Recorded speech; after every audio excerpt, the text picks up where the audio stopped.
नमस्कार. आपण विश्वरूप दर्शनानंतर अर्जुनाचं नेमकं काय झालं आहे ते पाहतो आहोत. 36वा श्लोक आपण पाहिला मागच्या वेळेस. आणि खरं तर अर्जुनाची इच्छा त्यानेच व्यक्त केली आणि म्हणून भगवंतानी त्याला विश्वरूप एवढं दाखवलं. आणि ते पाहिल्यावर एवढा वीर योद्धा असणारा अर्जुनसुद्धा घाबरला, कारण ते सगळं त्याला ते विश्वरूपातलं अकराळ विक्राळ असणारं हे भगवंताचं रूप अनपेक्षित धक्का देणारं होतं. असं रूप त्याला अपेक्षितच नव्हतं. आणि त्यामुळे ही जी काही विश्वरूपामधली भयंकर उग्रता आहे, ती उग्रता भगवंताला त्यांनी चक्क विचारलं की हा काय प्रकार आहे. नेहमी दिसणारा भगवंत कसा सुंदर आहे आणि हा आता विश्वरूपातला असा उग्र भयानक, हा का बरं हे असं उग्र रूप तू का घेतलं आहेस, असं अर्जुनाने भगवंताला स्पष्टच विचारलं होतं. आणि भगवंतानी हे काही मागे पुढे पाहिलं नाही. जे अर्जुनाला नेमका प्रश्न आहे त्याचं उत्तर तो देत आहे. काही हातचं राखून विकून ठेवलेली आहे. स्पष्टपणानं सांगितलं की मी काळ आहे, जसा मी निर्माता आहे तसा मी नाश करणारा पण आहे. लोकांचा संहार करण्यासाठीच मी जणू काही प्रगट झालो आहे. त्यामुळे मला तुझं जे रूप, तू जे बघतोयस माझं रूप, ते असं का आहे तर ह्या सगळ्या निर्माण झालेल्या सगळ्याचा नाशसुद्धा मीच करतो आहे. आणि म्हणून भगवंतानी अर्जुनाला स्पष्ट सांगितलं, तू जरी नाही म्हणालास तरी हे काम जसंच्या तसं होणारच आहे. म्हणजे मी का मारू, मला नसलं राज्य तरी चालेल. मी माझ्या गुरुवर्यांना द्रोणाचार्य, भीष्माचार्य, माझी सगळी नातेवाईक मंडळी याला मी मारणार नाही, अशी जे काही अर्जुनाचं म्हणणं होतं. तर तू जरी नाही म्हटलंस तरी हे घडणारच आहे. आणि हे घडणारच काय तर ते आता तू बघ, तुला तुझं कर्तव्य करायचं आहे की नाही हे स्वातंत्र्य तुला आहे. पण घडणार आहे काय ते मी तुला दाखवलं. त्या विश्वरूपामध्ये असं सगळं जे काही त्या माझ्या मुखात पडतं आहे ते असं आहे, हे सगळं भगवंतानी दाखवलं. आता तुझं कर्तव्य आहे, त्यामुळे तू योद्धा आहेस, शूरवीर आहेस. तुला जो काही न्याय हवा आहे त्या न्यायासाठी तुला जे काही कर्तव्य करायचं आहे ते तू करायचं की ते तुझी मर्जी आहे. तू नाही केलं असतं दुसरं कोणीतरी करेल, पण शेवटी माझ्या इच्छेनेच हे सगळं होणार आहे, असं भगवंताने या 36व्या श्लोकापर्यंतच्या गोष्टी सांगितलं. त्या 36व्या श्लोकात स्पष्टपणानं अर्जुनाला भगवंत म्हणतात की अरे मी करेल असं म्हणणारा तू कोण, स्वतःला तू काय म्हणतो आहेस, असं ठामपणे सांगितल्यावर तो खरं म्हणजे अर्जुन एकदम भावविभोर झाला आहे. आणि इतका भारावलेला आहे की त्या भारावलेल्या मनस्थितीत अर्जुनाने भगवंताची चक्क प्रार्थना केली. आपण आता पुढे जे श्लोक पाहणार आहोत, भगवंताची प्रार्थना केली आहे, भगवंताची क्षमा तो मागतो आहे. 36व्या श्लोकात सुरुवातच तशी झाली आहे. स्थाने ऋषिकेश तव प्रकीर्त्या जगत परुष्यत तनुरज्यतेच, असं म्हटलं आहे. खरोखर भगवंता तुमच्या कीर्तीचं स्मरण हेच जगाची आनंदाची गोष्ट आहे. बस भगवंताचं स्मरण करणं हाच खरा सगळ्या मानवांना मिळणारा आनंदाचं एकमात्र कारण आहे. दुसरी सगळी काही आनंद देण्याची कारणं आहेत ना, ती अशी इतका भगवंत स्मरणाने होणारा आनंद इतका आनंद नाहीच आहे.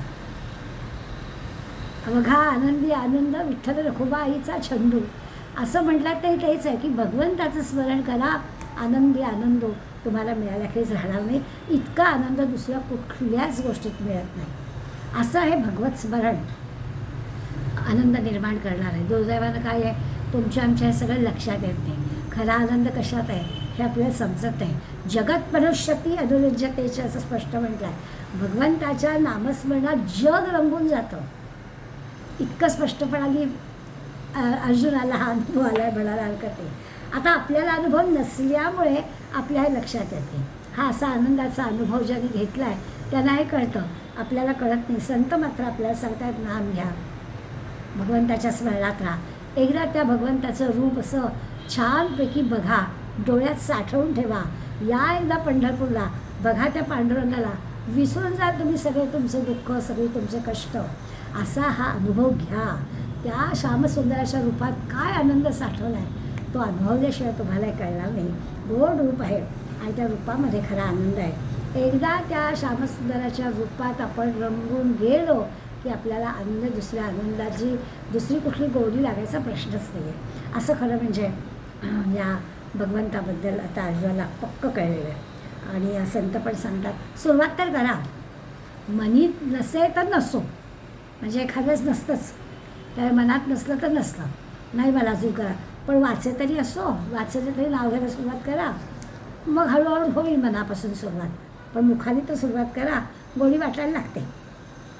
असं असतं ना, पोहायला शिकायला जातो आपण तर भय असतं, नाकातोंडात पाणी जातं, घाबरायला होतं, नकोच वाटतं.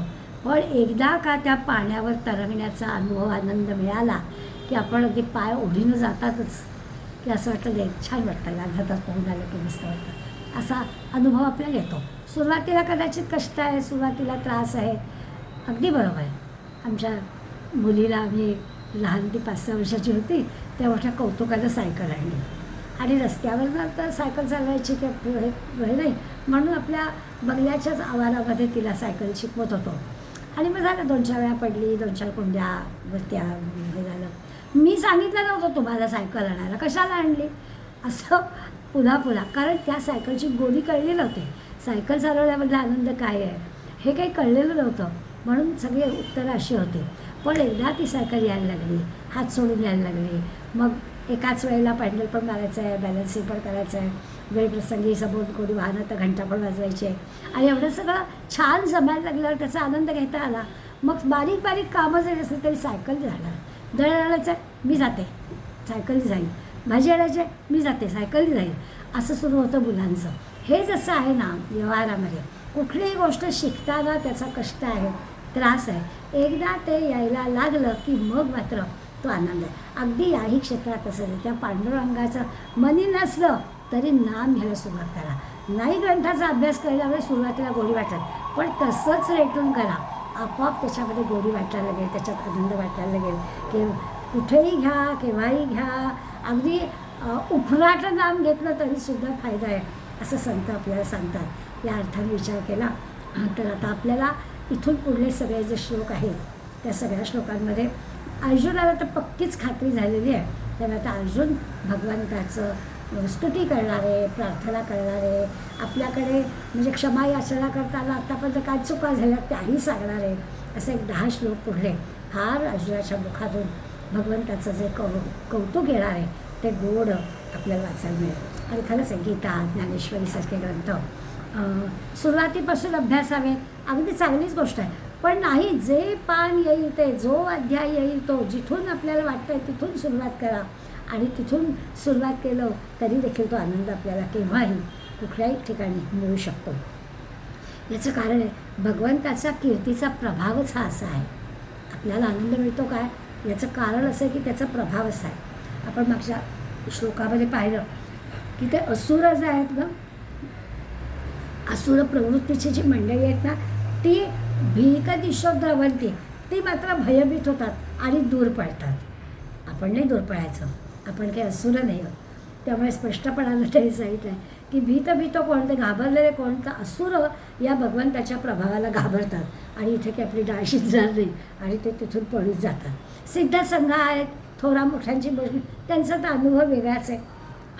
वदानंद भारतीने या अध्यायाबद्दलचं निरूपण करताना आपल्याला सांगितलं, या श्लोकाचं निरूपण करताना सांगितलं आहे, लक्षात ठेवण्याची गोष्ट आहे की 11वा जो अध्याय आहे, विश्वरूपदर्शनाचा जो अध्याय आहे तो 11 वेळा वाचावा. आता रोजच्या व्यावहारिक जीवनामध्ये इतक्या वेळा शक्य नाही, मग हळूहळू संख्या कमी, बरं निदान 7 वेळा तरी वाचा, बरं राहू दे निदान 3दा तरी वाचा, बरं राहू दे निदान 1दा तरी वाचा. भूतप्रेत बाधा होणार नाही याची ग्वाही हे सिद्ध संघ हा, ज्यांनी सिद्ध केलेलं आहे ह्या अशा प्रकारच्या अध्यायांचं किंवा भगवंताच्या स्तुतीचं वाचन केलं तर आपल्याला आपली भीती दूर पळून जाते, असं स्पष्टपणे सांगितलं. असं त्याचं महत्त्व आपल्याला ते सांगतात. काय होतं, आपण डॉक्टरांच्या ज्ञानावरती विश्वास ठेवतो. त्यांनी 5-5, 6-6 वर्ष डिग्री घेण्यासाठी, अनुभव घेण्यासाठी मेहनत घेतलेली असते.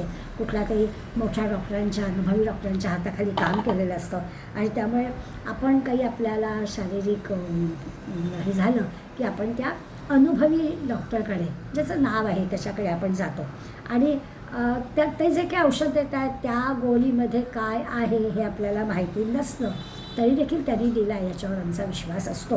आम्ही ते न चुकता त्यांनी सांगितल्या पद्धतीने अगदी दिवसातून 3 वेळा वेळ न चुकता कुठे आम्हाला बाहेर जायचं असलं तर आठवणी पर्समध्ये ती घेऊन अशा पद्धतीने ते औषध घेतो. इतका आमचा त्या डॉक्टरवर आणि डॉक्टरच्या ज्ञानावर विश्वास असतो. भले आपल्याला प्रत्यक्ष त्या डॉक्टरला या औषधाचा स्वतःला काही प्रत्यक्ष अनुभव नाही, त्याला काही ते झालेलं नाही आहे. तो त्याच्या पुस्तकी ज्ञानावर आधारित आम्हाला औषधं देतो. आता पुस्तकात वाचलं आहे, ऐकलं आहे, अनेकांना सांगितलं आहे, त्यांना त्या औषधी बरं वाटलं आहे, ह्या अनुभवाने तो आपल्याला सांगतो, आपण ती औषधं घेतो. आता संतांच्या बाबतीत संतांना प्रचिती आहे. संत आधी स्वतः करतात आणि मग आम्हाला सांगतात. स्वतः त्यांनी अनुभव घेतलेला असतो आणि म्हणून बरं पुन्हा असं की डॉक्टर आपल्याला त्याच्या ज्ञानाने औषधं देईल आणि त्याच्या बदल्यात आपल्याकडनं भरपूर पैसे पण घेईल. संत मंडळी आपल्याकडून घेणार पण नाहीत काही, त्यांना आपल्याकडून काही नको आहे आणि त्यांनी त्यांच्या प्रचितीला आलेल्या गोष्टी ते आपल्याला सांगतात. पण आम्ही ना अतिशहाणे आहे. आम्ही प्रत्येक गोष्टीत शंका काढण्यात सगळे तरबेज असतो. त्यामुळे संतांची किती प्रचिती असली, त्यांनी जरी काही सांगितलं असलं तरी आम्ही ऐकतो तसं नाही. म्हणजे त्याचा जो 12वा अध्याय आहे, भक्तियोग आहे, तो मनस्वास्थ्यासाठी, मानसिक शांतता आपल्याला मिळावी यासाठी आवर्जून वाचावा असं संत मंडळी आपल्याला सांगतात. गीतेचा 11वा अध्याय या बाहेरच्या म्हणजे भूतबाधा, बाहेरच्या जो त्रास आहे त्या बाहेरच्या त्रासातून मुक्त होण्यासाठी असावा. त्यातही हा 11व्या अध्यायातले हे जे 36 ते 46 श्लोक आहेत, मग अशी म्हटलं की ज्याच्यामध्ये भगवंताची अर्जुनानं क्षमा मागितलेली आहे, प्रार्थना केलेली आहे, स्तुती केलेली आहे, असे ते जे 10 श्लोक आहेत त्याच्यातून खरोखरच निर्भयता आपल्याला प्राप्त होईल. खूप अर्जुनाला जशी निर्भयता प्राप्त झाली की भगवंता सांगतोय त्याच्यावर पूर्णपणानं भरोसा ठेवायचा, विश्वास ठेवायचा आणि ते काम करायचं, असं अर्जुनाला जसं वाटलं तसं ह्या 10 श्लोकांच्या पठणाने आपल्यामध्ये सुद्धा हा बदल होईल. एका अर्थाने भगवंताला अर्जुनाने हे 10 श्लोक म्हणजे एक पुष्पांजली अर्पण केली आहे. उंजरावर फुलं जळू काही राहिले असे हे 10 श्लोक आहेत. सिद्धसंघांबद्दल आपण म्हटलं की विशेष सिद्धी यांना प्राप्त झालेल्या असतात. असे जे सिद्धसंघ आहेत त्यांनाही असं वाटतं की ह्या सिद्धींच्या मागे आपण उगाच लागलो, आपण स्वतः नाम घेतलं आहे ना की ते पुरं आहे, आणखी काही करायलाच आवश्यकता नाही. भगवंताला मनापासून नमस्कार करावा, या सिद्धींच्या मागे लागायची काहीच आवश्यकता नाही. नमस्यंतीच्या सिद्धसंघ हे समाजातले जे ज्ञानी महात्मे जे आहेत ते महात्मेसुद्धा अत्यंत आदरानं श्रद्धेनं भगवंताला नमस्कार करतात असं स्पष्टपणे सांगितलं आहे. आता पुढे 37व्या श्लोकामध्ये हा श्लोक आपला बघून झाला होता, आपलं पुढले श्लोक करावेत म्हणून पुन्हा एकदा 36व्याचा आढावा घेतला. कस्माचतेन नमेरन महात्मन गरी असे ब्रह्मणे प्यादी करते अनंत देवेश जगन्निवास त्वमक्षरम सदसत तत्परम यत्. असा 37वा श्लोक आहे. अर्जुन भगवंताला म्हणतो आहे, हे महात्मन म्हटलं आहे. आता तर कळलं आहे ना की अगदी हा म्हणजे परमात्माच आहे. त्यामुळे ब्रह्मण हा आपली आधी करते, म्हणजे ब्रह्मदेवसुद्धा तो जो आदिकर्ता ब्रह्मदेव आहे, ज्या ब्रह्मदेवानी हे सगळं निर्माण केलं असं आपण म्हणतो. परमात्म्यानेच त्याला सांगितलं आणि त्यांनी हे सगळं निर्माण केलं. हा जो आदिकर्ता ब्रह्मदेव आहे तो ब्रह्मदेवाचा सुद्धा गरी असेल, सर्वात श्रेष्ठ गुरु असणाऱ्या तुम्ही कसे आहात, त्या ब्रह्मदेवाचे पण गुरु आहात. म्हणून सांगतात की ब्रह्मण हा आपली आदिकर्ता असणाऱ्या ब्रह्मदेवाचा सुद्धा गरी असे श्रेष्ठ गुरु असणारे तुम्ही कस्मात न नमेरन, तुम्हाला हे सिद्धसंघ का बरं नमस्कार नाही करणार. आधीच्या श्लोकात सांगितलं ना की नमस्यंतीच्या सिद्धसंघ तर ते सिद्ध साधू पुरुष ऋषी मुनी सिद्धी मिळालेले हे सगळेजण तुला नमस्कार करतात. का नाही नमस्कार करणार, बरोबरच आहे. त्या आदिकर्त्या ब्रह्मदेवाला सुद्धा ब्रह्मदेवाचा सुद्धा तू श्रेष्ठ गुरु आहेस, तर तुला नमस्कार करणारच असा त्याचा खरा अर्थ. अनंत देवेश जगन्निवास, आपण कसे आहात, अनंत देवेश आणि जगन्निवास 3 शब्द सांगितले, सगळे आपल्याला परिचित आहेत. अंतच नाही आहे म्हणून त्याला अनंत म्हटलं. देवांचा ईश आहे, आता जसं म्हटलं की ब्रह्मदेवाचे गुरु, तसा देवेश सगळ्या देवांचा ईश आहे. आणि जगन्निवास, सगळीकडे तुझा निवास आहेच आहे. यात सत असत तत्परम, जे सत आहे आणि असत आहे, म्हणजे त्या तू कसा आहेस तर त्या सत असतच्या पण पलीकडला आहेस. सत असत तत्परम, त्याच्या पलीकडला आहेस, म्हणजे श्रेष्ठ आहेस थोडक्यात. त्या सगळ्याच असं निर्मिती करणारा तू आहेस. निर्मिती करणाऱ्या ब्रह्मदेवाचा पण तू गुरु आहेस, अशा ह्या परब्रह्म परमात्म्याचं वर्णन कसं शब्दात करताच येते. आणि त्यामुळे कसं आहेस, अक्षरम त्वम, अक्षर आहेस, कधीच नाश पावणार नाही असं तुझं सच्चिदानंद स्वरूप ब्रह्म आहे. म्हणजे 37व्या श्लोकामध्ये अर्जुनाने फक्त भगवंताला विविध विशेषणांनी तू कसा आहेस, तू कसा आहेस, म्हणजे मला कळलं आहे तू कसा आहेस, तुलाच काय सांगायचं आहे, पण तू कसा आहेस ते मला कळलं आहे. आणि त्याची सगळी विशेषणं ते दिले आणि दाखवून दिलं आहे की खरंच सिद्धांचे समूहसुद्धा तुला नमस्कार करतात. असंच आहे. तर समाजातली ज्ञानी माणसं जे करत आहेत, स्वाभाविकच बाकीच्या लोकांनी पण त्यांच्यासारखं करायचं. त्यामुळे समाजातल्या ज्ञानी माणसांनी भगवंता तुला नमस्कार करायला आपण श्रेष्ठ आहात, मोठ्या आदराने मोठ्या श्रद्धेनं ते तुला नमस्कार करतायत. तू असा तू वंदनीय आहेस आणि गुरूंचे गुरु असा पण तू आहेस. आता एवढं सगळं सांगितल्यावर ह्या अध्यात्मशास्त्रामध्ये परमेश्वराला सर्वश्रेष्ठ गुरु मानला आहे. म्हणजे खरा गुरु तोच आहे, गुरूंचा गुरु ना, त्यामुळे तो सर्वश्रेष्ठ गुरु आहे. फक्त प्रश्न असा आहे की त्याला ओळखणं कठीण आहे. अर्जुनाला सुद्धा ओळखायला एवढा वेळ लागला ना, आता त्याला ओळख पटली आहे, पण तोपर्यंत त्याला ओळखता येत नव्हतं. आपल्याला पण असंच होतं, आपल्याला पण याची खरी ओळख म्हणजे नेमकं कोणत्या मार्गाने गेलं तर तो भगवंत आपल्याला भेटेल, त्या सद्गुरूचं आपल्याला मार्गदर्शन मिळेल हे आपल्याला माहीत नाही. मग आपली पण असं आहे की ओळख होऊ शकते, साधना केली, प्रयत्न केला तर. अर्जुनाला जसा परमात्मा परमेश्वर कळला आहे तसं जसं अन्य क्षेत्रामध्ये पण आपल्याला गुरु लागतोच ना. काही कुठली गोष्ट शिकायची तर आपल्याला कोणतरी शिकवणारा लागतंच. त्या गुरुच्या मार्गदर्शनाचं आपल्याला त्याच्या अनुभवाचा त्याच्या ज्ञानाचा उपयोग करता येतो. हे सगळीकडे आहे, इथे पण तसंच आहे. आणि म्हणून त्या भगवंताला आनंद म्हटलं आहे की हे जे काही आहे गुरूंचा गुरुत्व असल्यामुळे तुझा अंतच लागत नाही, असा तू अनंत आहेस, देवांचा ईश आहेस, देवांचाही तू निर्माता आहेस, त्यामुळे देवांचा गुरु आहेस. आणि भगवंत सर्वत्र असल्यामुळे सर्व ठिकाणी जगन्निवास, त्याचा निवास सगळीकडे. आता अनंत म्हटलं आहे म्हणजे तो निर्गुण निराकार आहे. सगुण देवेश म्हटलं आहे म्हणजे तो सगुण आणि निराकार पण आहे. आणि जगन्निवास म्हटलं सगुण साकार पण आहे. तिन्ही शब्दांचे अर्थ आपल्याला माहिती आहे. एका ठिकाणी म्हटलं निर्गुण निराकार, मग त्याला आकार नाही, निर्गुण नाही, दिसत नाही, पण आहेच आहे, तो असल्याशिवाय काही होत नाही.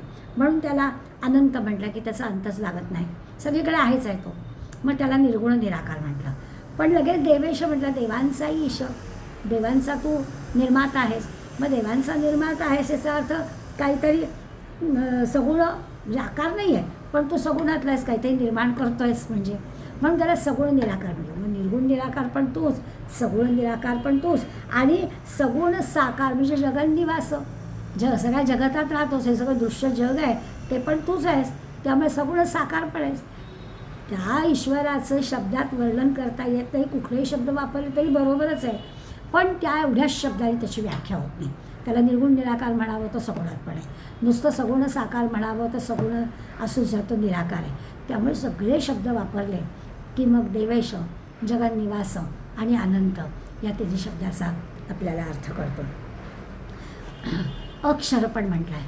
क्षर म्हणजे नाश होत नाहीच त्याचा, म्हणजे नाश कसला, बदल पण घडत नाही, तो अक्षर आहे, म्हणजे त्याच्यात काहीच बदल घडत नाही.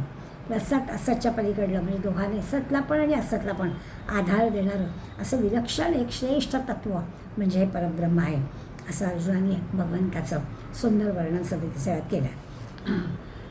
तसं पाहायला गेलं तर रूपाचा, गुणाचा, प्रतिष्ठेचा, ऐश्वर्याचा, लोकप्रियतेचा, जेवढी म्हणून असं मोठेपणा मोजण्याची गोष्ट आहे ना, कसं मोठेपणा मोजायचा, काही मोठेपणा मोजण्याची काही गमक आहे की कसं प्रतिष्ठा असली पाहिजे, सर्व दृष्टीनं आपल्याला संपर्क असेल, पण पैशात तरी म्हणा, विद्येत तरी म्हणा, काहीतरी मानाचा सन्मानाचा असं एक स्थान त्याला पाहिजे.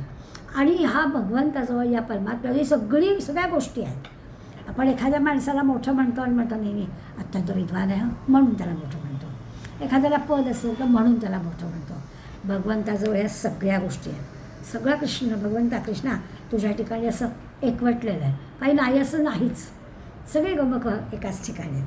म्हणजे सृष्टीचा निर्माता ब्रह्मदेव याला पण तू निर्माण केलेला आहेस, सगळं जग तर तुझ्याच आश्रयाला आहे, त्यामुळे त्या जगाला निर्माण करणारा ब्रह्मदेव पण तुझ्याच ह्याच्यात आहे. असं तुझं रूप असल्यामुळे, असं या जगामध्ये तू भरून राहिलेला असल्यामुळे स्वाभाविकच आहे परब्रह्म आहेस. आणि मग आधीच्या श्लोकात पाहिलं, असुरवृत्तीचे लोक भिवून दूर पळतात. म्हणजे असुरवृत्तीचे लोक तुला नमस्कार सुद्धा करायला तुझ्या पुढे येतच नाही. त्यांना माहीत असतं की इथे काही आपल्याला जमणारच नाही. इतका प्रभाव तुझा आहे की दुष्ट प्रवृत्तीचे लोक आपसुकच मागं जातात, हटून जातात. ते का जातात ते विचारायला नको, कारण तू म्हणजे एक तेजस्वी सूर्य आहे. आणि तेजस्वी सूर्य जिथे आहे तिथे अंधार राहणारच नाही. माऊली नेहमी या तेजस्वी सूर्याच्या प्रकाशाचा आणि अंधाराचा असा दाखला देतात की का नाही हे दुष्ट भीत भीत हा म्हटलं आहे. असे असुर प्रवृत्तीची लोक भगवंता तुझ्या भोवताली का राहत नाही? त्याचं कारण हेच आहे की सूर्यापुढे अंधार राहतच नाही. स्वाभाविकच ती मंडळी दूर जातात. अर्जुन भगवंताची स्तुती करतात. त्याचं एक आणखीन कारण असं आहे की भगवंताचं प्रेम आणि कृपा प्राप्त झाली म्हणजे एक प्रकारची भगवंताची प्रेरणा त्याला मिळते. त्यामुळे त्याची प्रार्थना केली, त्याचं गुणगान गायलं की त्याला बरं वाटतं. म्हणजे भगवंताला काही बरं वाटण्याचा प्रश्न नाही आहे, अर्जुनाला मनापासून बरं वाटतं आहे. आणि म्हणून ही प्रार्थना महत्त्वाची आहे. लक्षात असं घ्यायचं की आपण जे काही करतो, आपण स्तोत्र म्हणतो, काही वाचन करतो, काही एखाद्या ग्रंथाचा अभ्यास करतो, तो काही भगवंताचं करायचं म्हणून नाही, आपल्याला बरं वाटतं म्हणून ते करायचं आहे. रोज जे काही ठरलेलं आहे, बाबा मी हे वाचते की एक अध्याय वाचते, मग तो झाला की एक माळ करते, ते झालं की एक आपल्याला बरं वाटतं, समाधान मिळतं. त्या आनंदासाठी ते काम करायचं. अर्जुन म्हणतो, भगवंता तुम्ही अक्षर आहात किंवा सत असत याच्या पलीकडे आहात. म्हणजे कसं तर दिवस किंवा रात्र किंवा जन्म किंवा मृत्यू, अमरत्व हे सारं समजायचं कसं? तर हे सगळं तुमच्या दृष्टीने एकच आहे. भगवंताला म्हणजे त्या परमात्म्याला काहीच नाही ना, येणं नाही जाणं नाही, होता आहे असं काही त्याच्याबद्दल म्हणता येत नाही. शरणमहं प्रपद्य म्हटलं आहे. आणि अशा ह्या असणाऱ्याच कायमस्वरूपी ज्याचा क्षर होतच नाही अशा या भगवंताला शरण गेलं. शरणम प्रपद्य, शरण जा असं म्हटलं. आपण एक कल्पना करू शकतो. समजा रात्रीची वेळ आहे, अंधार आहे आणि पंढरपूर अजून दूर आहे. पांडुरंगाचा भक्त आहे, पांडुरंगाला भेटण्यासाठी जायचं आहे आणि चालतो आहे बिचारा. पण कोणी एका माणसानं याला बॅटरी दिली. आता आपण शंकेत होणार, बॅटरी कशाला? दूरवर असणारं पंढरपूर या बॅटरी थोडंच दिसणार आहे, खूप अजून आहे लांब, मैलोन मैल जायचं आहे. आत्ता तर सुरुवात झाली आळंद देऊन, अजून कितीतरी जायचं आहे. मग ह्या बॅटरीचा प्रकाश तर काही पंढरपूर पोचणार नाही आहे. मग कशाला हवे? दिसणार आहे का पंढरपूर या बॅटरी? नाही दिसणार. काळोखात दिसणार नाही, दिवसा सूर्य आहे तरी पण दिसणार नाही. म्हणजे बॅटरीनी किंवा सूर्यप्रकाशाने इथं होऊन पंढरपूर दिसणारच नाही. मग बॅटरीचा उपयोग काय? शहाण्या माणसाला की सांगावं लागत नाही बॅटरीचा उपयोग काय. त्याला कळतं की 4-4 पावलांचं अंतर का होईना त्या बॅटरीनं प्रकाशन होतं आहे. त्या 4 पावलं तर पुढल्या 4 पावलांवरती त्या रस्त्यावरती प्रकाश पडला की तिथून जाता येत आहे. पुढे पुढे रस्ता दाखवण्याचं काम तो बॅटरीचा प्रकाश आपल्याला देतो आहे. आता हळूहळू प्रकाश पुढे जाईल, रस्ता सापडेल आणि असं जाता जाता जाता एक वेळ पांडुरंगाचं जवळ आपण येऊ, अगदी पांडुरंगाच्या जवळ जाऊ आणि पांडुरंगाचं दर्शन आपलं होईलच. हेच जे काही आहे हेच ज्ञान किंवा हेच शरणम प्रपद्य आहे. शरण गेलं की हळूहळू हळूहळू हळूहळू सुरुवात होते. 4-4 पावलं का होईना तो जो काही ज्ञानाचा प्रकाश आहे तो मिळत जातो आणि एक वेळ अशी येते की तो पांडुरंग भेटतोच. पण आम्ही पहिल्याच वेळेला जर म्हटलं सुरुवात करताना काय करायची, बॅटरी प्रकाश पडतो कधीपर्यंत, मग सगळाच काळोख, सगळाच अंधार. हे लक्षात घेतलं की आपल्याकडं शरणम प्रपद्य म्हणजे काय, तर त्या भगवंताला शरण जायचं. जे काय अडथळे आहेत, कष्ट आहेत, त्रास आहेत ते सगळं सहन करत करत तो जो काही आनंद आहे तो आनंद मिळवायचाच आहे. आणि अर्जुनाला त्या आनंदाची आता ओळख झाली आहे. पुढल्या श्लोकात अर्जुन भगवंताचं मोठेपण सांगणार आहे. तो म्हणतो आहे, त्वमादिदैव पुरुषः पुराण स्तमस्य विश्वस्य परम निधानम वेत्तासि वेद्यंच परंच धाम त्वया ततं विश्वमनंत रूप. त्वम आदिदेव हा मगाशी ब्रह्मदेवाचा पण गुरु म्हटलं, आता म्हणतात तुम आदिदेव. आपण आदिदेव आहात. आदिदेव म्हणजे अगदी पुराण, सगळ्यांच्या आधीचा.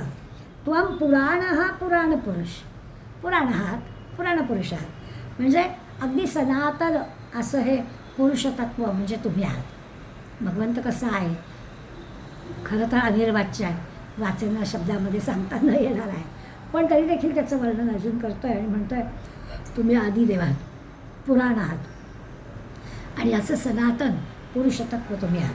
त्वम अस्य विश्वस्य परम निधानम, या विश्वाचे, अस्य विश्वस्य, या विश्वाचे परम निधानम म्हणजे श्रेष्ठ असं आश्रयस्थान आहात. निधान आहात, आश्रयस्थान आहात. भगवंताची या सगळ्या याची निर्मितीच भगवंताने केली आहे, त्यामुळे त्याचं आश्रयस्थान तुम्ही आहात. वेत्ता वेद्यांच असी, बरं वेत्ता वेद्य म्हणजे आपण जाणणारे आहात, ज्ञाते आहात, आपल्याला सगळं ज्ञात आहे आणि आपणच जाणण्यास योग्य असे ज्ञेय पण आहात, जाणण्यास योग्य पण आहात आणि जाणणारे पण आहात. वेत्ता पण आणि वेद्यांच असे आपण आहात. बरं पुन्हा परमधाम, या विश्वाचं परमधाम आहात म्हणजे निवासस्थान आहात. कसे भगवंताला काय काय विशेषण ओळख करून देत आहे आपल्याला, जे की भगवंताचं रूप पटलं आहे ते अर्जुन सांगतं. असं अनंत रूपम विश्वम, असं हे अनंत रूप असणार विश्व, भगवंता तुमचं रूप सगळं विश्वानी म्हणजे सगळं हे विश्व व्यापून उरलेलं आहे. असं या 38व्या श्लोकामध्ये अर्जुन या भगवंताचं वर्णन करत आहे. देवांचे देव म्हटलं, देवांचे निर्माते म्हटलं आहे. आणखीन थोडासा खोलवर विचार केला तर आता आपल्या लक्षात येईल की आपली जी ज्ञानेंद्रिय आहेत, ज्या इंद्रियांनी ज्ञान होतं, कानाने ऐकता येतं, डोळ्यांनी बघता येतं, जिभेने चव घेता येते वगैरे, आता या आपल्याला डोळ्यांनी भगवंताच्या रूपाचं ज्ञान होतं किंवा आपण भगवंताला आपल्या सगळ्याच या अदृश्य जगामधल्या सगळ्या गोष्टी ज्या आहेत रंगाचं ज्ञान होतं, डोळ्याने आपल्याला काय काय काय दिसतं, तर ते जे डोळ्यांचं ज्ञान आहे त्यामुळे आपल्याला खरं तर डोळ्यांनी आपल्याला दिसतं असं म्हणणं हे तितकंसं काही बरोबर नाही. त्या डोळ्यांच्या मागे असणारं जे चैतन्य आहे तो भगवंत आहे आणि तो भगवंत आहे म्हणून आपल्याला दिसतं आहे. आपलं नेहमीचं उदाहरण आहे की आपण सगळेजण आपण अनुभवतो की आपण छानपैकी रस्त्याने चाललो आहे, उजेड आहे, चांगला दिवस आहे, चांगला उजेड आहे, आपले डोळे पण उघडे आहेत, रस्त्याने आपण चाललो आहे, तरीही समोरून येणारा माणूस जो आहे अगदी जवळ आला तरी आपण काही प्रतिक्रियाच देत नाही. आपण त्याला ओळखलेलंच नसतं, आपण त्याच्याकडे बघून हसत सुद्धा नाही.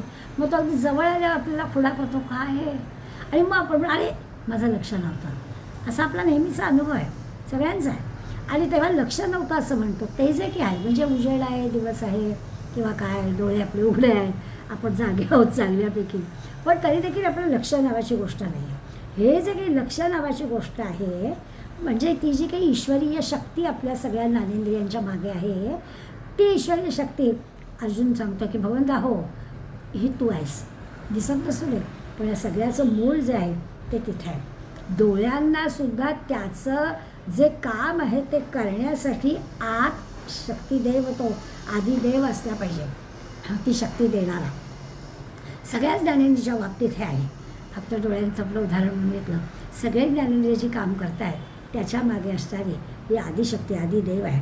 पुराण पुरुष म्हणजे जुना, हे जे काही आपला देह आहे, नवद्वारांचा देह त्याला आपण म्हणतो, तो जो पुरुष आहे, त्या पुरुष आणि प्रकृती या देहाला म्हणजे या प्रकृतीला सांभाळणारा किंवा ह्या दृश्य जगाचा विचार केला तर ह्या दृश्य जगामध्ये जे जे काही दिसतं आहे, दृश्य जग म्हणजे सगळी प्रकृती आणि ती जी काही प्रकृती दिसतं आहे त्या या दोघांची प्रकृती पुरुष तादात्म्य साधलं द्यायला पाहिजे ना.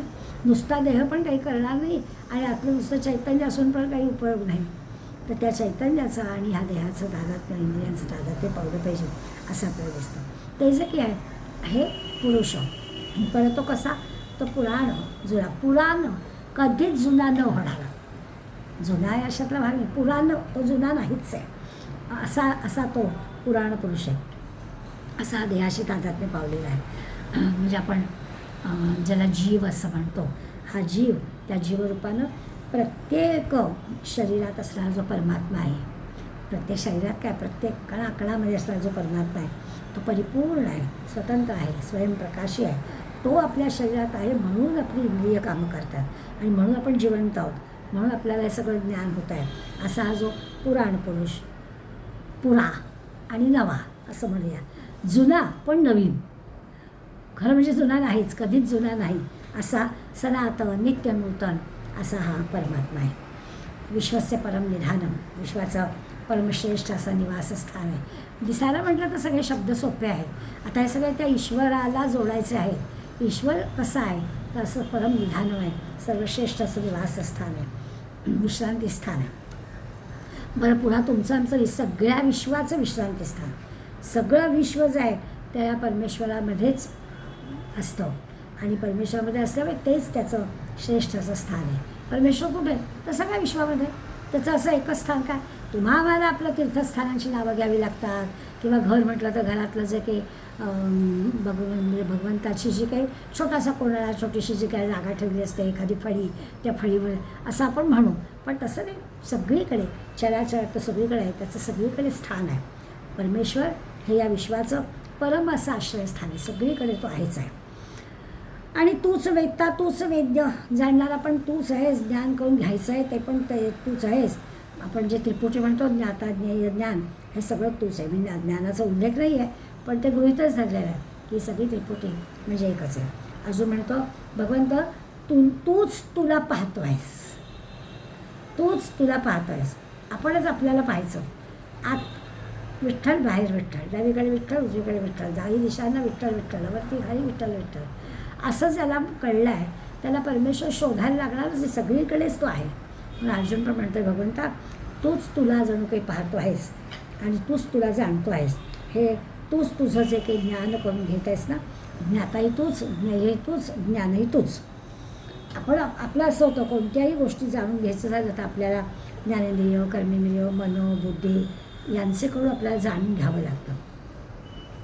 आणि मग कशामुळे शक्य होतं तर तेच त्या इंद्रियांच्या मागे असणाऱ्या चैतन्यामुळे, त्या ईश्वरीय शक्तीमुळे आपल्याला त्या ज्ञानेंद्रियामार्फत या सगळ्या गोष्टी करतात. चेतना नसेल, ते चैतन्य नसेल तर ज्ञानेंद्रिय, मन, बुद्धी काही कामाची नाही, ते काहीच काम करू शकणार नाही. त्याच्या मागे चेतना आहे म्हणून हे सगळं चाललेलं आहे. आणि ही चेतना म्हणजेच हा परमात्मा. खरं काही नवीन नाही आहे.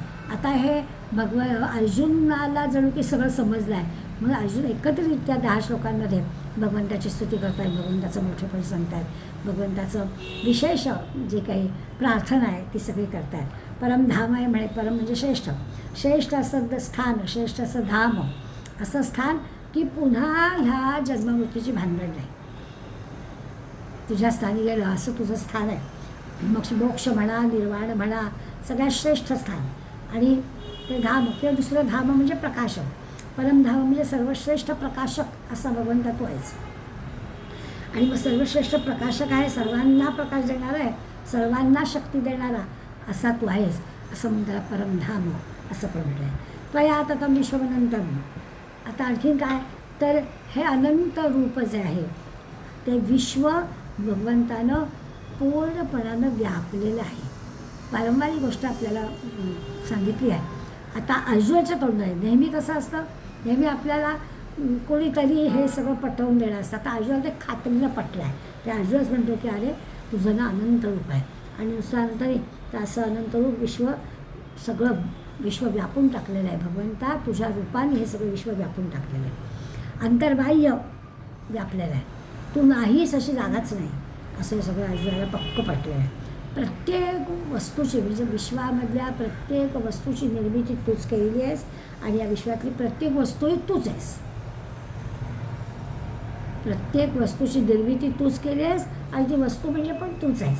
माऊली छान नेहमी दाखला देतात की समजा आपण कल्पना करूया की बर्फाचंच एखादं घट केलेलं आहे आणि आत पाणी भरलं आहे, पाण्यातच तो ठेवला आहे. तर आतही पाणी, बाहेरही पाणी आणि पाण्याचाच तो, कारण बर्फाचंच केलेलं आहे. असं जे काही आहे अंतर्बाह्य सगळीकडे तूच भरलेलं आहे. मग त्याला कधी आपण जड म्हणतो आहे, कधी चैतन्य म्हणतो आहे, कधी सजीव म्हणतो आहे, कधी निर्जीव म्हणतो आहे, चर म्हणतो आहे, अचर म्हणतो आहे, निर्गुण निराकार म्हणतो आहे, सगुण साकार म्हणतो आहे, काय जे काही नावं द्यायचे ते, पण तू सगळं जग व्यापून आहेस. बर्फाचा घट केला, त्याच्यात पाणी भरलं आणि तो पाण्यात ठेवला की काय आहे, सगळीकडे पाणीच पाणी. अगदी तसंच भगवंताचं. आता छान अर्जुन अगदी भगवंताचं वर्णन करतो आहे. आता अजून पुढे जातो आहे. आता म्हणतो आहे वायू यमोग्निर्वरुण शशांक प्रजापतिस्त्वं प्रपितामहश्च नमो नमस्ते सुसहस्रकृत्वा पुनश्च भूयोपि नमो नमस्ते. पुन्हा पुन्हा नमस्कार करतो आहे अर्जुन. इतका सरेंडर झालेला आहे की भगवंताला आता तो त्याचा जो शब्द नाहीत सांगायला, सगळं वर्णन करतो आहे आणि म्हणतो आता तू कसा आहेस, तर अरे ही पंचमहाभूत आहेत ना, वायू आहे, यम आहे, अग्नी आहे, वरुण आहे, शशांक म्हणजे चंद्र आहे, सगळं तूच आहेस. वायू यमोग्नी वरुण शशांक हा प्रजापती पण तूच आहेस. या ब्रह्माचा पितासुद्धा आपण झाल. सहस्र कृत्व हा नमहा, आणि अशा तुला सहस्र हजारो वेळा नमस्कार असो. एकदा नमस्कार नाही, हजारो वेळा नमस्कार असू दे. पुन्हा पुन्हा भूया हा अपी, पुन्हा पुन्हा सुद्धा तुला नमस्कार असो. एकदा नाही, अनेकदा करतोय, पुन्हा पुन्हा करतोय, पुन्हाच नमहा नमा, अनेक वेळा नमस्कार करतोय. काय अर्जुनाला झालं असेल ते विश्वरूप बघून आधी घाबरला होता.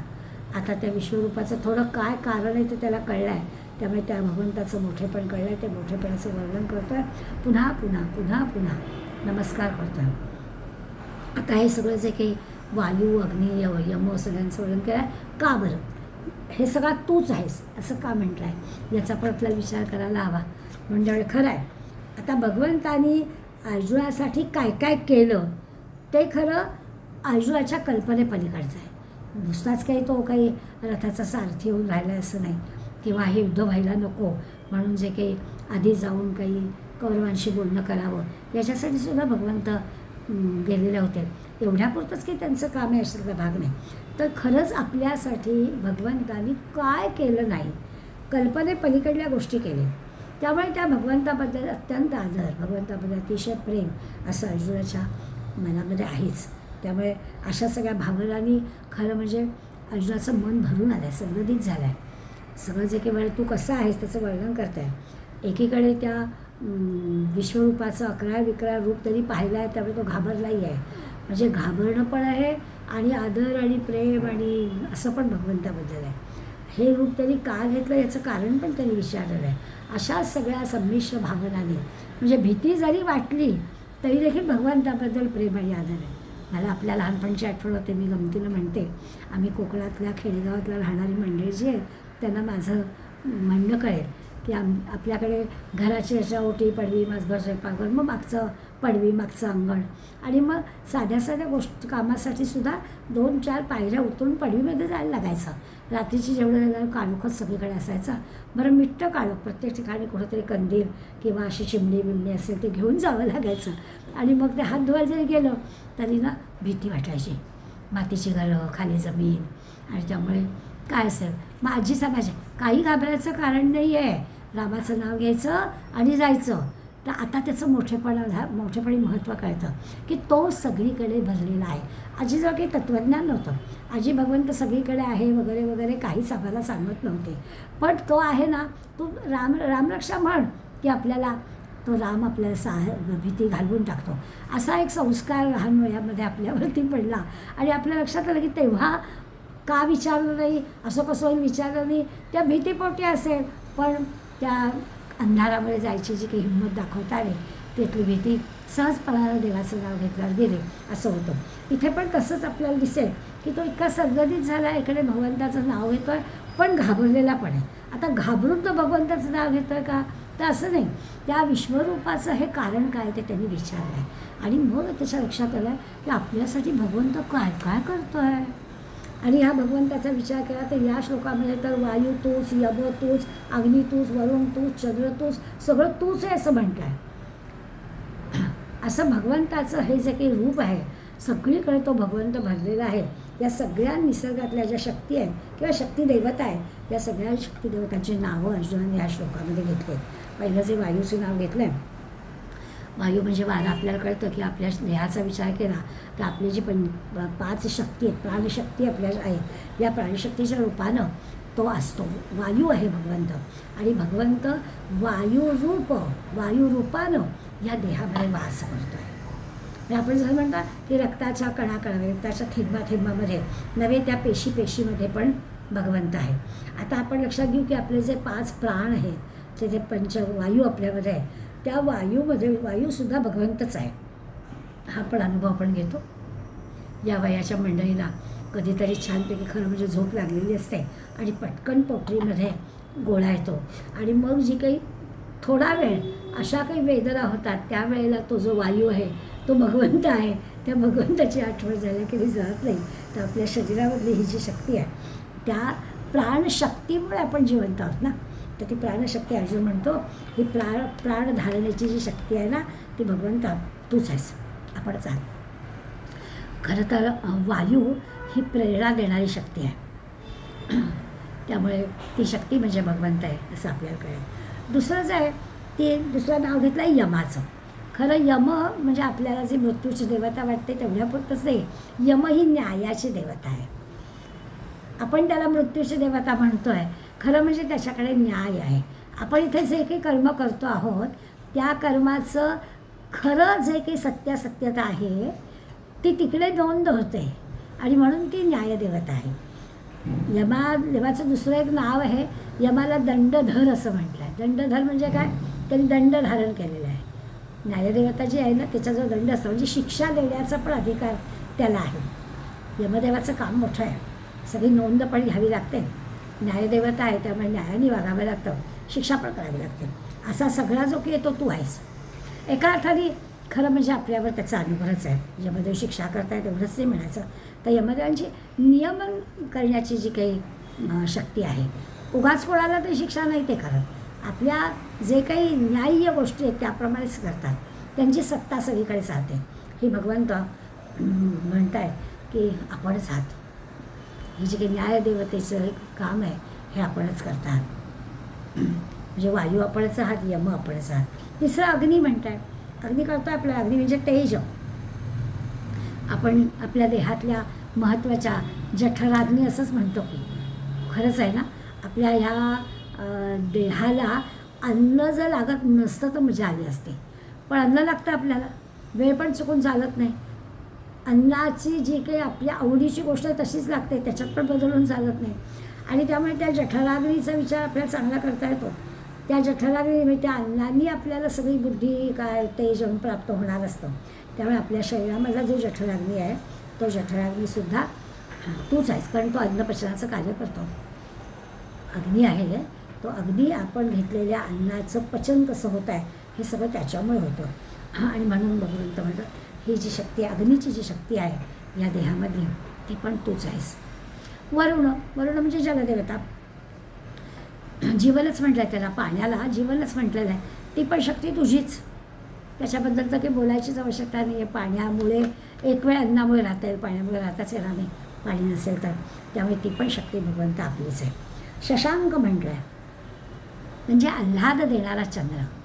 पौर्णिमेचा चंद्र कसा आल्हाद देणारा असतो, आकाशात बघितलं की आपल्याला आनंद होतो, तसा पूर्ण चंद्र आल्हाद देणारा चंद्र म्हणजे शशांक. खरं तर अंक म्हणजे मांडीवरती ज्याच्या ससा बसला आहे अशाला शशांक. आपल्याला आकाशातल्या चंद्रावरती ते चित्र आपल्याला दिसतं आणि जणू काही तो ससा त्याच्या मांडीवर बसला आहे असं वाटतं.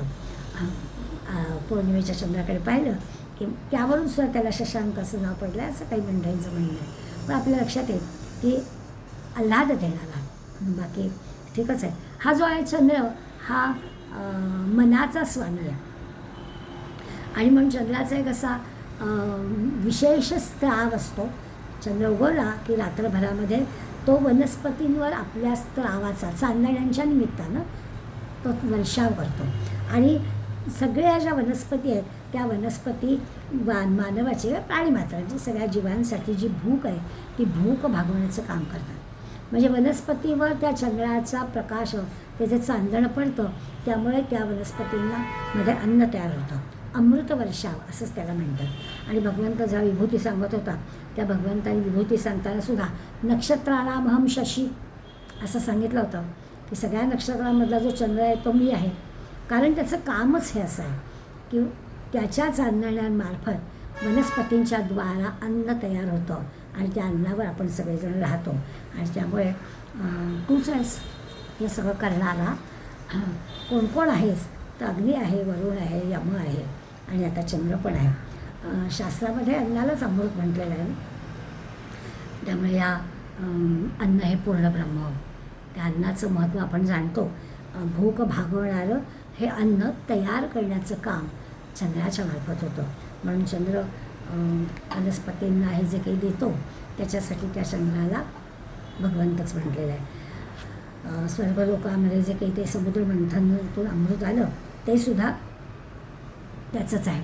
त्यामुळे अमृत म्हटलं की भगवंत असं कळेल. आत्मज्ञानाला पण ब्रह्मामृत म्हटलं आहे. अन्नाला जसं पूर्ण ब्रह्म म्हटलं आहे तसं आत्मज्ञानाला सुद्धा ब्रह्मामृत म्हटलं आहे. म्हणजे ते जे निर्वाण मोक्ष देणारं असं जे म्हटलं, म्हणजे आपलं पुन्हा येणं जाणं जन्ममृत्यू थांबवणारी जी गोष्ट आहे त्याच्यासाठी लागणारे जे अमृत आहे ते पण भगवंता तुम्हीच आहात असं अर्जुन भगवंताचं वर्णन करत आहे. पुढल्या ओळीमध्ये प्रजापती म्हटलं आहे. त्याचं वायू यमोगी वरुणस्तथा शशांका प्रजापतीस्त्वं त्वं प्रजापती, म्हणजे प्रजा निर्माण करणाऱ्या. तसं आहे दक्ष, हिरण्यगर्भ असं ही जी प्रजापतींची नावं आहेत यांनाही तुम्हीच उत्पन्न केलेलं आहे. त्वं प्रजापती ही तुम्ही त्यांना निर्माण केलं आहे. आपण ब्रह्मदेव आपणच आहात आणि प्रपिता म्हणजे ब्रह्मदेवाचा पिता ते पण आपणच आहात, आजोबा पण आपणच आहात. तुम्हीच पिता आणि तुम्हीच पितामह, काय वेगळंच नातं आहे सगळं. तर सगळं काय जे आहे ते तुम्हीच आहात. अशा तुम्हाला काय हवं, नमो नमस्ते तू सहस्त्र कृपा, हजारो वेळा नमस्कार असो, पुन्हा पुन्हा नमस्कार असो असा अर्जुन या सगळ्या पहिल्या ओळीमध्ये वर्णन केलं. त्यांना कोण तुम्ही कुठे कुठे तुम्हीच आहात. नावं वेगवेगळी आहेत. कधी अग्नी म्हटलं, कधी वरुण म्हटलं, कधी यम म्हटलं, सगळं बरोबर आहे. पण आत तुम्हीच, सगळी शक्ती जी आहे ती तुमचीच आहे. आणि अशा तुम्हाला सहस्त्र वेळा पुन्हा पुन्हा नमस्कार असू दे. आता असं पुन्हा पुन्हा नमस्कार असू दे ना, याच्यातून अर्जुनाच्या मनात असणारा आदरच आपल्याला कळतो आहे. मोठ्या आदरानं भगवंताला अर्जुन नमस्कार करतो आहे. अगदी त्याच्या शब्दात तो त्याच्याबद्दलचं असणारं प्रेम, त्याच्याबद्दल असणारी आदर श्रद्धा ही व्यक्त होताना दिसते आहे. अगदी जेव्हा अत्यंत आदर व्यक्त केला जायचा असतो ना तेव्हा तो 2-2 वेळा म्हटला जातो. प्रेमाच्या बाबतीत पण असं आहे की प्रेमाने एखाद्याला संबोधायचं असलं तर एकदा म्हणून नाही परत, हे बाळा राजा कर ना रे, आता 2-2दा म्हणावं लागतं ना, आपोआपच येतं ते. त्याच्यात काही मोठं मुद्दाम केलं अशातला भाग नाही. तर प्रेमाचा आदराचा असा जेव्हा विषय असतो तेव्हा एखादी गोष्ट अशी 2-2दा बोलली जाते. खूप खूप आभार.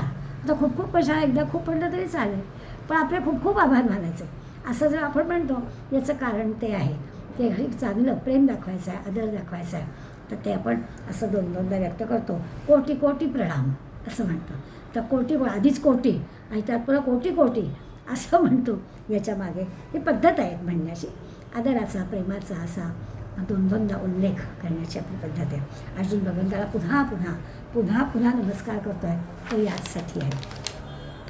अर्जुनाच्या मनात भगवंताबद्दल असलेला हे अत्यंतिक आदर आहे आणि तो अर्जुन एकदा असं छानपैकी भगवंताचं वर्णन करतो आहे, मोठ्या नम्रतेनं व्यक्त करतो आहे. त्याच्या शब्दातून रुजवता येतेच आहे. बरं, हा साधा नमस्कार नाही आहे, देखल्या देवा दंडवत असा नाही आहे. याचा जो नमस्कार आहे ना अर्जुनाचा, त्याच्यामुळे समर्पण आहे. आपला सगळा अहम जो आहे तो सगळा अर्जुनाने भगवंताच्या चरणी देऊन टाकलेला आहे, समर्पित केलेला आहे भगवंताला. किंचितचा सुद्धा अहम अर्जुनाजवळ शिल्लक नाही आहे. असा समर्पित भावाने नमस्कार करायला हवा. अर्जुनाचा जो नमो नमस्ते तो आहे ना, पुन्हा पुन्हा नमस्कार करतो आहे, सहस्त्र वेळा नमस्कार करतो आहे, हे सगळं देखला देवा नाही आहे. अत्यंत आदराने, अत्यंत प्रेमाने, अत्यंत नम्रतेने, अत्यंत रुजूभावतेनं हा भगवंताला वंदन करतो आहे. खरं सांगू का, भगवंताशिवाय काहीच करता येत नाही. साधी शिंक जांभईसुद्धा आपण थांबवू शकत नाही. छान काहीतरी कार्यक्रम चालला आहे, समोरचा माणूस काही विषय मांडतो आहे आणि आपल्याला जांभई आली तर किती आपल्याला कसं, पण ती नाही जांभई थांबवता येत. आपल्याला नाही बरं वाटत की एवढं सगळं चाललेलं आहे तर आपण अशी जांभई देणं प्रस्तुत नाही आहे, पण ती जांभई आपल्याला थांबवता येत नाही. साध्या वाटणाऱ्या गोष्टीसुद्धा आपण थांबवू शकत नाही. जेव्हा असं संपूर्ण समर्पण असतं ना तेव्हा तो सगळा अहंकार संपतो. पुढे जीवनात कधीही अशांती, दुःख, कष्ट काही राहत नाही. हे जे काही आहे त्याला खरं म्हणजे ठेविले अनंत तैसेची राहावे, चित्ती असू द्यावे समाधानं असं म्हणजे कशाही बद्दल तक्रारी, पण सगळं त्याच्याच हाती आहे. मी काही करतोय असं म्हणायचं कारणच नाही. सगळा जो काही अहम आहे तो सगळा त्याच्या चरणी लीन होऊन टाकलेला आहे. असं जेव्हा होतं, कारण कशावर आपला अधिकारच आहे, आपण काहीच मी करतो असं म्हणायचं कारणच नाही आहे. आणि अशा वेळेला जे काही असतं तो करतोय तेच योग्य आहे, तेच बरोबर आहे. आत्ता ते आपल्याला कष्ट वाटत असते तरीही तेच बरोबर आहे अशी जेव्हा खात्री पटते त्यावेळेला ते समर्पण असतं. ती खरी अहम गेलेली गोष्ट असते. कसल्याबद्दल तक्रारी, म्हणजे चांगलं केलं तरी देखील अरे वा वा वा काय छान, माझं भाग्यच मोठं थोर, असं पण अर्जुन म्हणत नाही आहे. त्यावेळेला ही समर्पित भावना असं म्हणतात. पुन्हा पुन्हा भगवंताला अर्जुन नमस्कार करतो आहे. त्याच्या खरं तर तो भगवंताच्या विश्वरूपाला निहाळतो आहे. सगळ्या चराचरामध्ये जो काही भगवंत भरून राहिलेला आहे अद्भुत आहे, विस्मयजनक आहे, खूपच आश्चर्यकारक गोष्ट आहे. पण तरी तो ते भगवंताचं रूप पाहतो आहे आणि त्यामुळे तो पुन्हा पुन्हा नमस्कार करतो आहे. ते रूप पाहून त्याची खात्री पटलेली आहे. खरं तर त्याला असं म्हणायचं आहे की मला तुझी स्तुती करायला माझं शब्दच नाही आहेत आणि म्हणून स्वस्थ तर बसत नाही, काहीतरी करायला तर पाहिजे. आणि म्हणून पुन्हा पुन्हा पुन्हा पुन्हा भूया आहे म्हणजे पुन्हा पुन्हा नमस्कार करतो. नमो नमस्ते.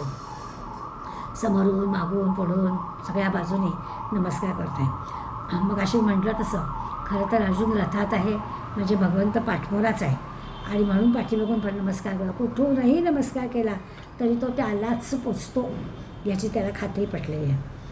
आपण देवाला समोरून नमस्कार करतो आणि अगदी लागतंच आपल्याला, समोरूनच आपल्याला भगवंताला नमस्कार करत असतो. आणि मग आरती झाल्यावर आपण स्वतःभोवती प्रदक्षिणा घालण्याची पद्धत आहे. सगळे फिरतात, आपण फिरतो. घालीन लोटांगण वंदिलं चरण म्हटलं की सगळेजणं आपल्याभोवती फेरी मारतात, आपण पण मारतो. त्याच्या मागचा उद्देश काय आहे तो आपल्याला इथे कळतो. सर्व पुन्हा पुन्हा अर्जुन नमस्कार करतो आहे. सगळ्या बाजूनी अर्जुन नमस्कार करतो आहे भगवंताला. भगवंत चराचरात सगळीकडे भरलेला आहे असं तो सांगतो आहे. मग मूर्ती पाठवली आहे का समोर आहे याचा विचार करायचं कारणच नाही आहे.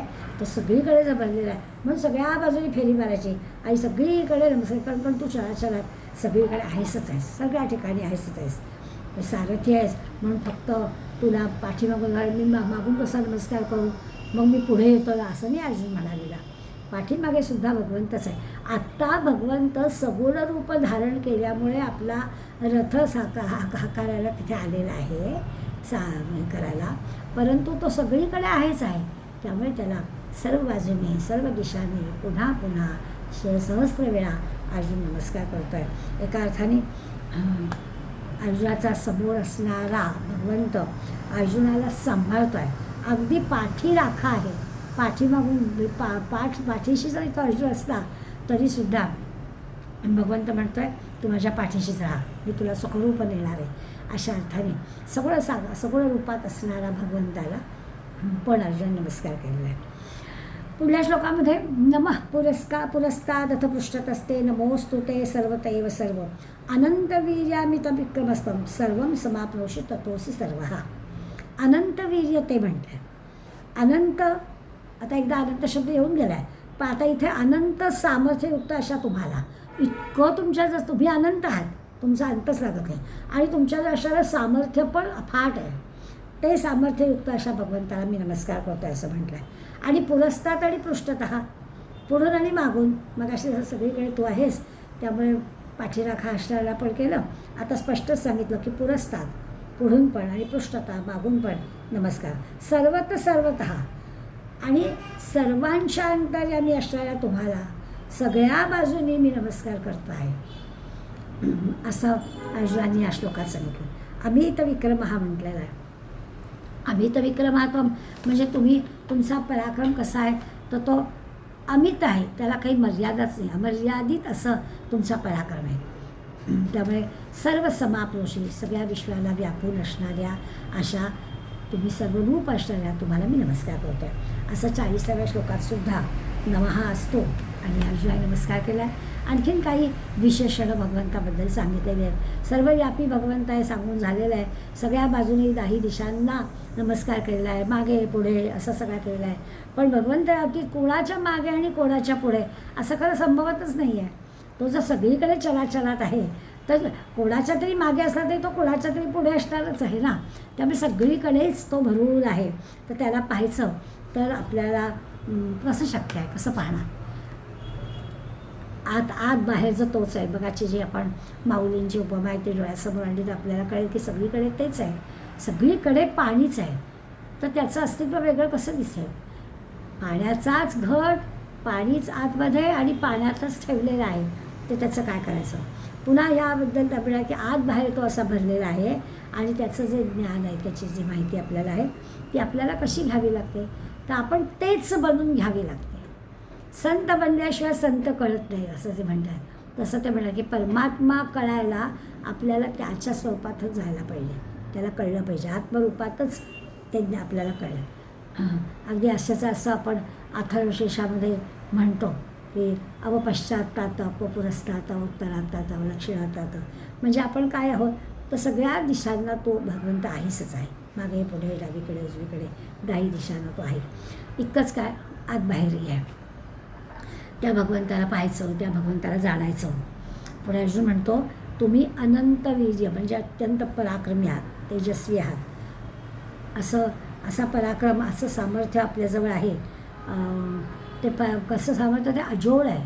असं कुणाचंच नाही. तुम्ही तुमचं ते सामर्थ्य, ते तुमचंच सामर्थ्य अमित, त्याची मोजणी करता येत नाही, अनंत आहे, त्याचा अंत लागत नाही. अतिशय पराक्रमी, सामर्थ्यवान, सर्वशक्तिमान असा भगवंता आपण आहात. सर्वसमाप्नोषी, सगळ्या विश्वाला सामावून घेतलेलं आहे. म्हणजे सगळा संसार, सगळं सदृश्य विश्व, सगळं जग तुमच्यातच आहे, तुमच्या अंतर्गतच आहे. सगळे व्यवहार तुमच्यामध्येच होत आहेत. मग आता खरंच जगामध्ये असं वेगळं काहीच नाही. आपण उगाच तीर्थक्षेत्री जातो वगैरे, सगळीकडेच जर भगवंत आहे तर वेगळं तीर्थक्षेत्री जायचं खरं कारणच नाही. तो सगळीकडे येऊन राहिलेला आहे. अजून पाहतो आहे अनेक ब्रह्मांड, सगळा काळ, सगळ्या वस्तू, सगळ्या व्यक्ती, स्वर्ग, पाताळ, पंचमहाभूत, सगळ्या गोष्टी त्याच्या एका अंशानं स्थित आहेत. एका अंशानं स्थितो जगात. हे सगळं जग भगवंत महाराजाच्या एका अंशावर स्थित आहे. म्हणजे अजून 360 अंश म्हटलं आणि एका अंशावर सगळं आपल्या दृष्ट जग, तो उरल्या 359 अंशाचं काय, असं आपण हिशोब लावू शकतो. म्हणजे जसं असतं ना, आपल्या वेळेचा मोबाईल असतो, त्या मोबाईलमध्ये एक सिम कार्ड असतं. त्या सिम कार्डमध्ये किंवा ती काय जी मायक्रोचिप असते, त्या मायक्रोचिपमध्ये काही ठिकाणी तर इतकं आपल्याला दिसतं की नखापेक्षासुद्धा कमी जागेमध्ये केवढा प्रचंड ज्ञानसाठा असतो. आपण तो रोज अनुभव घेतो आहे. कुठलंही शब्द आपल्याला येऊ दे, त्याचा अर्थ आपल्याला हवा असला किंवा तोच अर्थ आहे ना याच्याबद्दल खात्री पटवून घ्यायची असेल तर सहज आपण गुगलवरती जावं, त्याच्यात तो शब्द द्यावा की मिनिटभरात आपल्याला सगळ्या गोष्टी समोर येतात, दिसतात. तर हे सगळं त्या एवढ्याशा चिपमध्ये, त्या एवढ्याशा मायक्रो गोष्टीमध्ये साठवलं आहे. किती ग्रंथ, किती फोटो, किती गाणी, किती काय त्याच्यात. आता हे जर माणसाला सुद्धा शक्य झालं आहे, तर एवढंसं ते जे काही मायक्रोचिप केले आहे त्याच्यामध्ये एवढं सगळं साठवलं, हे माणसाला शक्य झालं आहे, तर एका अंशामध्ये भगवंताला सगळं जग स्थित करायला काय त्रास आहे? काहीच अवघड नाही आहे. म्हणजे आपल्याला काही असं अवघड वाटायचं कारण आता पटण्यासारखं आहे की माणसाच्या बुद्धीला सुद्धा एवढं करता आलं. त्या भगवंतानीच दिली त्याला बुद्धी, ते खरं आहे, पण तरी ते जर होऊ शकलं तर भगवंतानी एका अंशाने स्थितो जगत म्हणतात तर काही चुकीचं आहे असं वाटायचं आपल्याला कारण नाही. असा हा परमदिव्य भगवंत अर्जुनाला खरं तर आता लक्षात असं आलं आहे की आपण कृष्णाशी इतके दिवस किती बरोबरीनं वागलो. हा परमात्म्याचं जे की आत्ता वर्णन केलं आहे असा हा आहे, आणि आपण तर त्याला आपल्यासारखंच सामान्य धरून चाललो. आणि ह्याचं थोडंसं मनाला आता वाईट वाटतं आहे अर्जुनाच्या. म्हणजे खरंच आहे की इतकी बरोबरी आपण भगवंताची करणं आहे की बरोबर नाही. म्हणून तो आता स्तुती करतो आहे, त्याचं मोठेपण गातो आहे, पुन्हा नमस्कार करतो आहे. चराचरामध्ये तुम्ही आहात असं अर्जुन भगवंताचं सांगतो आहे. दिव्य असं तेज तुमच्याजवळ कसं आहे त्याचं वर्णन करतो आहे. आणि आता पुढल्या 41व्या श्लोकापासून अर्जुन भगवंताची क्षमा मागणार आहे की आता मला तुझं मोठेपण कळलं, इतके दिवस मला कळलं नव्हतं, मी तुला असंच माझा सवंगडी मानत होतो, पण आता माझ्या लक्षात आलं आहे की तू काहीतरी वेगळाच आहेस. इतकं तुझ्या त्या परमात्म स्वरूप असणारी तुझ्याशी मी बरोबरी केली आहे, ते मी बरोबर नाही वागलो. आणि आता आपल्या वागणुकीबद्दल अर्जुनाला फार वाईट वाटतं आहे. किती आपण खरा तो आपला मित्र, उपदेशक, मार्गदर्शक, तत्त्वज्ञ सगळ्याच आहे. आपण त्याच्याशी सल्ला वगैरे पण घेत होतो, बरोबर आहे, अगदी मानत होतो त्याला, हे अगदी मान्य आहे. पण एकूण त्याचा जो काही पराक्रम, त्याचा जो काही प्रभाव परमात्मा आहे ना, तो तर त्या परमात्म्याला आपण ओळखलंच नाही. आपण आपल्या सारखंच त्याला मानलो. आणि म्हणून आता अर्जुन कृष्णाची. म्हणजे खरं तर ना अर्जुनाला हे असंच्या असं सगळं आधी वाटलं नसेल, पण तरी देखील जेव्हा मी का माझी सेना असा प्रश्न आला तेव्हा अर्जुनाने मोठ्या बुद्धीनं निर्णय घेतला होता आणि नाही श्रीकृष्णा तूच आमच्या बाजूला, तुझी सेना मला नको. म्हणजे एवढी मोठी सेना त्याची होती, पण घेतलं अर्जुनाने भगवंताला मान. त्यामुळे अर्जुन भगवंताला त्यांनी ओळखलं नाही असं नाही म्हणतात, पण हे जे विश्वरूपानंतर त्याचं जे प्रगट रूप त्याला दिसलं अर्जुनाला, आणि त्यामुळे त्याची अगदी परमात्मा परब्रह्म भगवंत आहे, त्याला आपण आपल्याला म्हटलं आपल्यासारखाच तो असं बरोबरच्या नात्याने वागवलं, हे काही बरोबर नाही. आता त्याची खात्री पटलेली आहे आणि या प्रत्यक्ष परमात्म्याला अर्जुन आता त्या परमात्म्याची क्षमा मागणार आहे की मी आत्तापर्यंत जे काही केलं ते चुकलं आहे, ते मला तो मोठ्या मनाने क्षमा कर. आता ही जी क्षमा याचना आहे ती क्षमा याचना अजून कशी करतो आहे, खूप गोड आहे. आपल्याला पण आवडेल की असं भगवंताबद्दल आपल्या मनामध्ये जे काही प्रेमाचं आदराचं स्थान आहे आणि चुकलो रे मी असं जे काही सरेंडर होणं पण आहे. आणि चुकलो पण कसा ते पण सगळं त्या चुका पण कशा छान मोठ्या मनाने अर्जुन भगवंतापुढे मांडणार आहे. तो सगळा भाग आपण पुढल्या गुरुवारी ऐकूया. आज आपण 40व्या श्लोकापर्यंत आलो. 41व्या श्लोक पुढल्या गुरुवारी बघूया. आज इथेच थांबूया. धन्यवाद.